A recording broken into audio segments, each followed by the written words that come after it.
But moving right along, there was an interesting thing I seen on CBS that had the top 10 college football rankings, okay? And on the screen here, I'm going to go to it. All right, so let's go through it. This is the projected early SEC QB rankings. Obviously, Arch Manning at Texas is number 1. We already kind of knew that. Trinidad Chambliss number 2. You know, he did get his 7th year, so shout out to Ole Miss. Gunnar Stockton number 3 is interesting, but I could see it out of Georgia.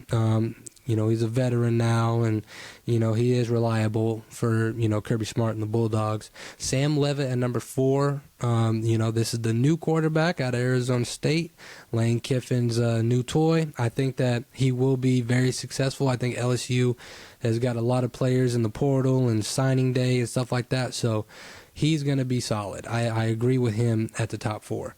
Byron Brown out of Auburn. You know, he came out of USF with Alex Golish. I think that, you know, he was solid. I heard about him, you know, later in the season. It's all dependent on how Alex Golish coaches his first year at Auburn, right? You know, you're under the shadow of Bama. It is what it is. But, you know, Auburn plays a tough schedule every single year. You know, when you're in the middle of the SEC, your schedule is going to be tough, right? Because you're playing all the top teams anyway, and the people that are, you know, right in the middle of you. So we'll see how Brown does. I think he'll be solid, though. Lenore Sellers at number 6 out of South Carolina. Were we hyping up Lenore Sellers earlier in the year? Listen, he's a solid quarterback. You know, I've seen it firsthand. But this dude was projected first round overall earlier in the season. Like, look out for Lenore Sellers. Like, he's the projected number 1 draft pick. I think it was a little underwhelming of a season. We'll see how it goes from here. I'm kind of glad he stayed, you know, because it's got to be something when you are projected number 1 overall and then you slide down simply because of your team and your performance, and, you know, you might as well go back and try it again. So Lenore's at 6. I'm not mad at it. Marcel Reed at 7. I'm not mad at it. John Mateer at 8. Me personally, I think he's better than Marcel Reed and Lenore Sellers talent-wise. I think with that injury that he suffered, he definitely wasn't the same. And, you know, I think that's why he's probably all the way down at 8. But, you know, I get it. We'll see. But Kenny Minchie at number 9. He was the backup out of Notre Dame, I believe. And he was the one who flipped from Nebraska to Kentucky. And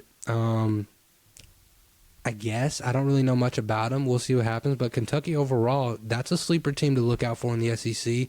There was a couple years ago where they were playing everybody tough, the Georgias, the Ole Misses, the Texases, and, you know, they were almost beating these top-ranked SEC teams in the nation. I think they're going to be back to that, you know, this upcoming season. So look out for Kentucky. And this is the part I want to talk about right here. At number 10, we got Keelon Russell out of Alabama. Let's talk about it, guys. Now, you know I'm a Bama fan, right? And spring practices are happening, so that means QB battles are happening. And to all my Bama people out there, when you see Keelon Russell projected in the top 10 in the SEC, what does that do to Kalen DeBoer's psyche? Okay? You got the whole media saying, Keelon Russell's the guy. We think Keelon Russell's the guy. You got podcasters. Keelon Russell, I think, is the guy. I think he's the guy for the job. You got CBS saying, we project that Keelon Russell is the top 10. A top 10 quarterback in the SEC. One of the 2 powerhouses in the nation. And we haven't got a true sample size of what he can do. Former number 1 overall player in the nation. Sat behind Ty and Austin Mack. Now he's in a battle between Austin Mack and himself. Throw Jet in there. Shout out to Millard South. If you're Kalen DeBoer, with this information, with the hype that he's getting, with the push that he's getting from not only us, Bama fans, but it seems to be the nation. What do you do now? What if he doesn't win the battle? Now you're going to get a push of like, okay, well, for the sake of our argument, shits and giggles, let's say Austin Mack wins the job. Okay? Cool. Me personally, I like Austin Mack.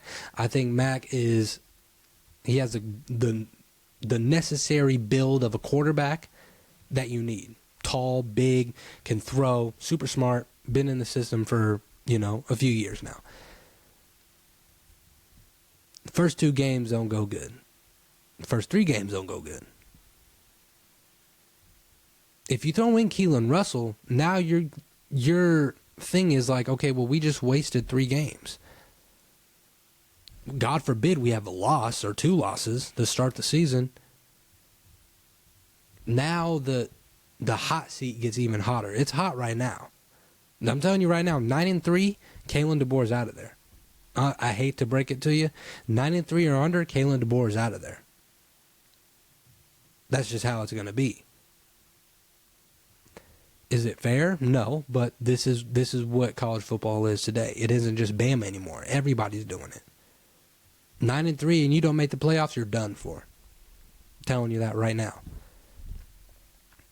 This job, the QB job, is Keelon Russell's to lose, in my opinion. Everybody wants him in there. He's got the talent to do it. No one cares that he was a freshman, and no one cares that, he doesn't have the reps. He's talented as hell. If you watch the film, he is very talented, and he has the capability to be one of the best quarterbacks in the SEC. Top 5. I personally believe. Right? If you're Kalen DeBoer and you see this, does the QB battle even matter? Eventually, you're going to have to let the kid play if you want him to be the future of your program. And if you want him to stay in Alabama and not hit the transfer portal next year. Austin Mack is amazing. This is his last season regardless. He's a grad transfer.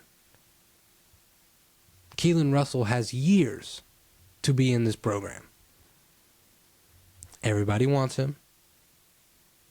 Everybody's projecting him to be a successful quarterback in the SEC. Do you put him in that position regardless of how the battle ends up? Because if the SEC or the CBS has him as the top 10 quarterback in the SEC, and I haven't looked at any other rankings, but I'm pretty sure he's up there. 10, 9, in that bottom 7 to 10, he's probably there. Are you going to have a projected quarterback in the top 10 in our conference, second string? I don't know. Then it's going to be a deal where what is he seeing that we're not seeing? And maybe that's the case. Maybe I'm completely wrong, and maybe Austin Mack's the quarterback, and maybe we go and win a natty. If that's the case, mark it right here and say I was wrong.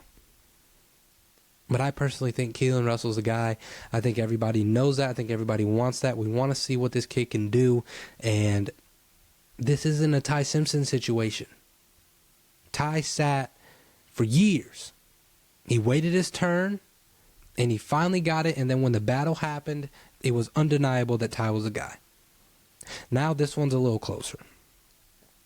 It just is. What are you going to do? This is a big decision too, by the way. A big decision.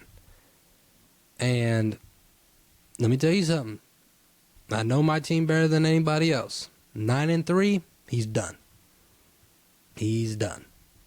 It is what it is, but, that's Bama football, baby.